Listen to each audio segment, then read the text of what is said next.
TV, they're making their dad look like an idiot. It's hilarious. And he's just taking it from him too. He even looks in there. It's so funny.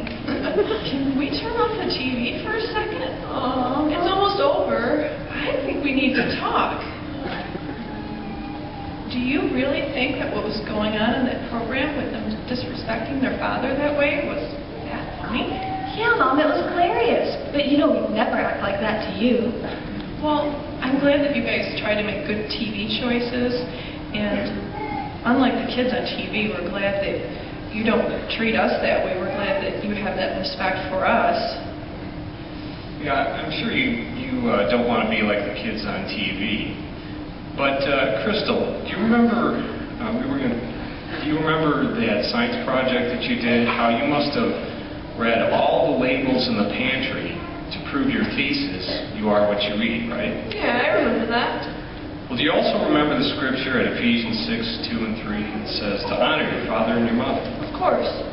Well, how long would it be, or how healthy would your mind be if you keep feeding on what really comes down to junk food programming that dishonors the family arrangement? Well, it wouldn't be that healthy, I would guess. No, probably not. You know, in our family studies, we've learned that the TV is like an electronic associate, one that can spoil useful habits. Mom, does that mean we can never watch TV?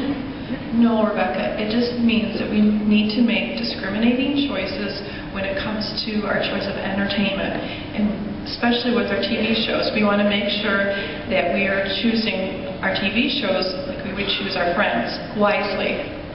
Yeah, your mom is right. You know, we need to keep in mind that Satan is the god of this system of things, and he would like nothing better than to cause pain and heartache in our family.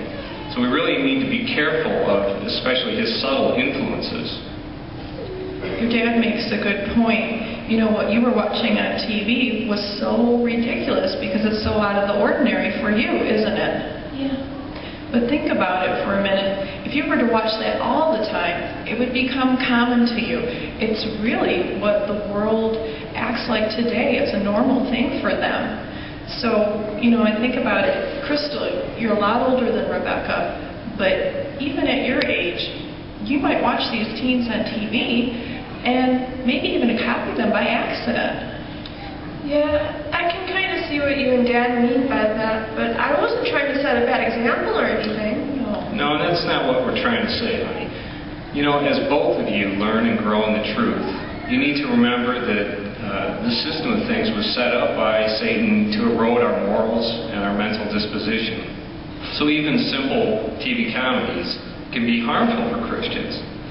But one thing that both Mom and me want to tell you is that we love you, and we are very proud of the spiritual progress that you're making, and we know that you both love Jehovah. Dad, we both love you and Mom too, and we really appreciate it when you make our family study interesting and fun. Well, speaking of that, that's why we came in. We were thinking about watching one of the Society's videos tonight and discussing it for family study. Sure, okay.